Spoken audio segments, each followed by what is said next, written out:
पिछले हफ्ते नीति आयोग की एक रिपोर्ट आई है और उस रिपोर्ट का नाम है फिजिकल हेल्थ इंडेक्स। और इस इंडेक्स में बिहार पिछले 5 सालों के दौरान 10वें नंबर से बढ़ा करके 13वें नंबर पे चला गया है। हालांकि इसी 5 साल के दौरान यहीं बगल में झारखंड है, वो 11वें नंबर पे हुआ करता था, आज 4थे नंबर पे आ गया है। यानी कि बिहार 10वें से 13वें पे जा गया और झारखंड 11वें से 4थे पे आ गया है। यानी कि बिहार ने पीछे की तरफ भाग दौड़ लगाई है और झारखंड आगे की तरफ दौड़ लगा रही है। जो झारखंड हमसे पीछे हुआ करता था वो आज हमसे आगे हो गया और बहुत ज़्यादा आगे हो गया है और हम पीछे भाग रहे हैं।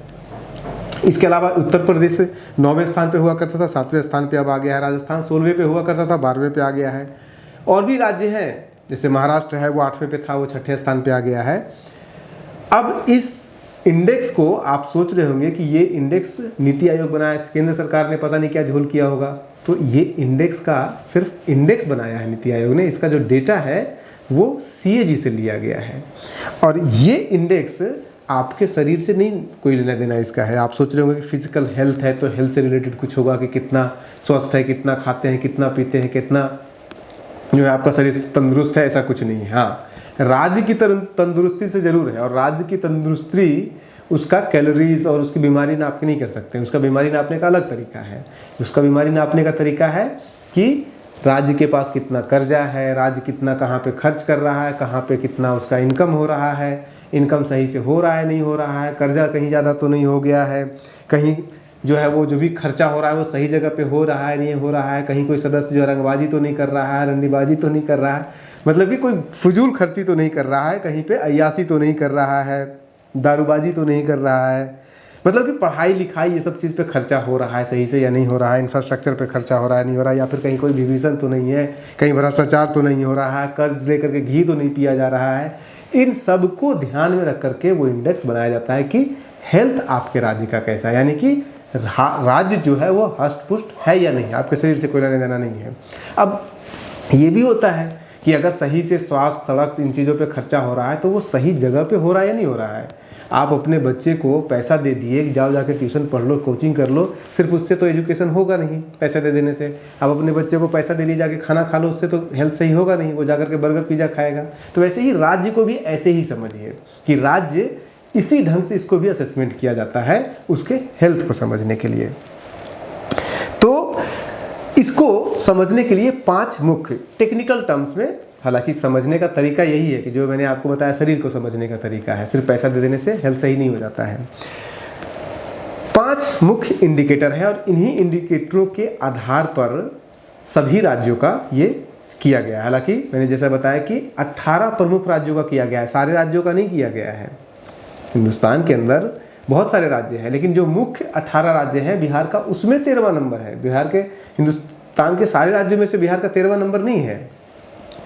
तो उसमें से जो मेन इंडिकेटर है, उसमें से सबसे पहला जो इंडिकेटर है वो है क्वालिटी ऑफ एक्सपेंडिचर, यानी कि आप या घर में खर्च करें या राज्य खर्च करे, उसकी क्वालिटी क्या है, यानी कि जहाँ पे भी आप खर्च कर रहे हैं उसका क्वालिटी ठीक है या नहीं है। यानी कि आधारभूत संरचना पे आप खर्च कर रहे नहीं कर रहे हैं, बिजली, पानी, सड़क, स्कूल, हॉस्पिटल, कॉलेज, इन सब चीज़ों पे आप बढ़िया से खर्च कर रहे नहीं कर रहे हैं, या फिर आप फालतू की चीज़ों पे इवेंट ऑर्गेनाइज करना है, या मिस स्पेंडिंग जैसे कि घर में जो होता है लोग करते हैं, मिस स्पेंडिंग करते हैं। प्रायोरिटी आपका क्या है, क्या आप घर बना रहे हैं, घर के लिए अंदर अच्छी स्वास्थ्य सुविधाएं, सारी सुविधाएं कर रहे हैं, या फिर कुछ फालतू जगहों पे कर रहे हैं, ये देखा जाता है क्वालिटी एक्सपेंडिचर में। और यही एक जगह है जहाँ की बिहार का परफॉर्मेंस सबसे बढ़िया है क्वालिटी ऑफ एक्सपेंडिचर में। बाकी सारे इंडिकेटर में बिहार की भद्द पिटी पड़ी है। इस मामले में बिहार दूसरा सबसे बढ़िया राज्य है। सबसे बढ़िया राज्य जो इसमें है वो मध्य प्रदेश है, जिसने 59.7 स्कोर किया है, और बिहार दूसरे नंबर पर 56.1। यही एकमात्र इंडिकेटर है जहां बिहार ठीक कर रहा है, बाकी सब में भद पिटी हुई है। कैसे, वो देखिए। जैसे कि दूसरा है रेवेन्यू मोबिलाइजेशन। रेवेन्यू मोबिलाइजेशन का मतलब होता है कि आपको कमा कितना रहे हैं, पैसा कितना आ रहा है, इनकम है या नहीं है, या बैठ करके जो है वो बेगारी कर रहे हैं। तो एक आर्गूमेंट दिया जाता है कि अब चूँकि देखो बिहार में कोई इंडस्ट्री नहीं है, बिहार में कोई खनिज संपदा नहीं है, कुछ नहीं है बिहार में, तो कहाँ से रेवेन्यू लाएगा, कहाँ से टैक्स लाएगा बिहार। लेकिन बहुत सारे ऐसे राज्य हैं गोवा हो गया या फिर आपका हिमाचल प्रदेश हो गया, यहाँ पे कौन सा खनिज है? पर्यटन भी तो एक हो सकता है क्षेत्र। तो बहुत सारे क्षेत्र हो सकते हैं और बहुत सारे ऐसे राज्य हैं जहाँ इसका रेवेन्यू एक्सपेंडिचर बढ़िया नहीं है, ये जो आपका रेवेन्यू मोबिलाइजेशन, लेकिन उसके बावजूद उसका रैंकिंग बढ़िया है। जैसे कि बिहार का इसमें सबसे बुरी स्थिति बिहार के इसी में है, 5.3 मात्र इसमें स्कोर किया गया है, जबकि तेलंगाना 75.2 स्कोर किया है। गोवा ने सबसे हाईएस्ट इसमें स्कोर किया है 87। और गोवा के पास क्या है? गोवा के पास तो आपका टूरिज्म ही है, तो टूरिज्म बिहार भी कर सकता है। तो इस मामले में मतलब इसका कहने का मतलब होता है कि जो आपका टैक्स आ रहा है अलग अलग, चाहे इनकम टैक्स हो, चाहे फिर आप कुछ खरीद रहे हैं, बेच रहे हैं, उस पर टैक्स लग रहा हो, या फिर रेवेन्यू का मतलब सरकार के अलग अलग अंगों से जो आय होती है, चाहे वो फैक्ट्री हो, चाहे फिर वो रोड के टैक्स से आ रहा हो, रोड से आ रहा हो, या सरकार से रिलेटेड कोई भी चीज़, सरकार की इनकम है, चाहे फिर वो कोई कन्वेंशन सेंटर बनाया हो तो उसी से इनकम आ रहा हो, ये सारे रेवेन्यू में आते हैं। तीसरा है फिजिकल प्रूडेंस। फिजिकल प्रूडेंस का मतलब होता है कि जो आपकी इनकम है और जो आप कर्ज ले रहे हैं, कोई भी आदमी घर में जब घर चलाता है तो कर्ज भी लेता है और इनकम भी होता है, लेकिन जो कर्ज लेता है आदमी, वो या घर ले या आदमी ले या फिर राज्य ले, जब वो कर्ज लेता है तो ये देखता है कि उस कर्जे से कहीं ऐसा ना हो कि वो कर्ज के साइकिल में घिर जाए और कभी कर्ज से बाहर ही नहीं निकल पाए। तो अगर कोई राज्य इस तरह के साइकिल में घिस रहा है, जैसे पहले होता था बंधुआ मजदूर, या फिर 2 बीघा जमीन आपने देखा कि आपने 100 रुपये कर्ज लिया, उसको बढ़ते बढ़ते इतना हो गया कि फिर आपके घर भी बिक गया, तो कहीं उस पैरामीटर में तो राज्य नहीं चल रहा है, कहीं उस रास्ते पे तो नहीं चल रहा है, उसको इसमें असेस किया जाता है। और यहाँ पे भी बिहार की स्थिति दयनीय ही है, मतलब कि बिहार हद से ज़्यादा कर्जा ले रहा है। कैसे? बिहार की स्थिति जो है वो इसमें 11.5 इसमें स्कोर किया है। बिहार से जो ज़्यादा बुरी स्थिति है सिर्फ एक राज्य की है, पंजाब की। और पंजाब के बारे में आपने खूब खबरें सुनी होगी कि पंजाब बहुत ज़्यादा कर्जे में डूबा हुआ राज्य है। पंजाब का जो स्कोर है वो 5.6 है और बिहार का 11.5 है। लेकिन यहीं बगल में झारखंड चले जाइए, झारखंड का सबसे हाईएस्ट 62.4 है, यानी कि झारखंड के ऊपर बहुत कम कर्ज है। यानी कि यहाँ पे कर्ज, अब ऐसे देखिए कि कर्ज आप ले रहे हैं और दे रहे हैं। हर साल व्यक्ति कर्ज लिया, आपने आज इस साल फ्रिज लिया या इस साल कुछ सामान लिया, अगले धीरे धीरे आप उसको वापस कर रहे हैं, अगले साल फिर कुछ और ले लिया। तो फिर ये भी तो देखना होगा कि आपने पिछले 1 साल में जो कर्ज लिया और कितना वापस किया। कहीं ऐसा तो नहीं हो रहा है कि पिछले साल आपके ऊपर कर्ज 10,000 का था, आज जो है वो कर्ज बढ़ के 15,000 हो गया। अगर पिछले साल भी 10,000 था, इस बार साल भी 10,000 ही है, तब तो फिर भी चलेगा, क्योंकि आप जितना लिए थे उतना वापस कर दिए हैं। ऐसे ही राज्य के मामले में होता है। तो अगर आपका कर्ज बढ़ते जा रहा है तब स्थिति गड़बड़ है। चौथा आ जाइए, चौथा इन्होंने लिया है कि डेब्ट इंडेक्स, यानी कि जो कर्जा है उसका इंडेक्स उसको बनाया जाता है। उसमें ये देखा जाता है कि आप जो खर्चा कर रहे हैं, आपका इनकम, हर किसी का इनकम होता है, घर का भी इनकम होता है, एक राज्य का भी इनकम होता है, चाहे रेवेन्यू से आए चाहे जहाँ से भी आए। तो आपका जो इनकम है और आप जो कर्ज लिए हैं उस पर जो इंटरेस्ट दे रहे हैं, यानी कि आपने कुछ खरीदा, इंस्टॉलमेंट पे लिया या कर्ज पे लिया, आपका इनकम कितना है, उस इनकम का कितना % आप इंटरेस्ट दे रहे हैं। कहीं वो इंटरेस्ट बढ़ तो नहीं रहा है, इंटरेस्ट का टोटल जो एक्सपेंडिचर है वो बढ़ तो नहीं रहा है, क्योंकि इनकम आपका उतना ही है, या फिर इनकम जितना बढ़ा है उसी हिसाब से इंटरेस्ट बढ़ा है, या इनकम बढ़ा है 10% और इंटरेस्ट बढ़ गया 20%। तो ये हेल्थ इसमें देखा जाता है कि कहीं डेप्ट बढ़ तो नहीं रहा है। आपके टोटल प्रॉपर्टी का कितना हिस्सा है ये जो डेप्ट है, या फिर जो आपका इंटरेस्ट दे रहे हैं, कहीं ऐसा तो नहीं है कि एक समय आएगा कि पूरी संपत्ति आपका बिक जाए फिर भी आप कर्जा वापस नहीं कर पाए, या फिर अगर आप चुकाना चाहें तो कितने साल तक आपको भूखे रहना पड़ेगा, या कितने साल तक कम खर्चे पे चलाना पड़ेगा, कितना कुछ बेचना पड़ेगा। ये अगर आपका बढ़ते जा रहा है तब स्थिति खराब है। और इसमें बिहार की स्थिति जो है वो 47.2 है, बहुत ज़्यादा बुरी स्थिति नहीं है, क्योंकि बिहार ने पिछले कुछ सालों से स्पेंड किया है, प्रॉपर्टी बनाई है, चाहे वो बिल्डिंग बना रहा हो, कॉलेज बना रहा हो, स्कूल बना रहा हो, हॉस्पिटल बना रहा हो, सड़क बना रहा हो, या फिर पावर हाउस बना रहा हो, फैक्ट्रियाँ लगा रहा है, जो भी छोटी मोटी लगा रहा है। तो सरकार जो क्वालिटी एक्सपेंडिचर है वो बढ़िया कर रहा है, उसके कारण जो स्पेंडिंग जो डेब्ट इंडेक्स है वो बिहार का बढ़िया, ठीक है, बहुत ज़्यादा अच्छा तो नहीं कहेंगे लेकिन फिर भी ठीक है। 47.2 अगर है, पंजाब का तो 0 हो रखा है। हालांकि उड़ीसा का जो है वो 99 है, झारखंड का 66 है, और फिर भी बिहार का 47 है, तो ठीक है, चलेगा। और ये इसलिए हो रहा है क्योंकि सरकार पैसे तो खरीद रहा है, ले रहा है, कर्ज ले रहा है, लेकिन उसको बनाना में जहाँ जहाँ पे खर्च कर रहा है सरकार, वहाँ पे प्रॉपर्टी बन रहा है। यानी कि जैसे कि आपने 10 करोड़ का लोन ले लिया अपने घर खरीदने के लिए, लेकिन तो आपका घर तो है ना पड़ा हुआ, वो घर डिप्रिसिएट होगा या गाड़ी डिप्रिसिएट होगा, कितना भी होगा, तो आपका प्रॉपर्टी पड़ा हुआ है। तो उसी तरह से यहाँ पे बिहार का स्थिति इसलिए अच्छा है क्योंकि प्रॉपर्टी रखा हुआ है, प्रॉपर्टी कहीं जा नहीं रहा है। अब आ जाइए पांचवा और आखिरी इंडिकेटर के ऊपर, ये है डेब्ट सस्टेनेबिलिटी। ये सबसे इंटरेस्टिंग होता है कि हर कोई कर्ज लेता है, आज के डेट में हर घर का हर व्यक्ति कर्ज लेता है।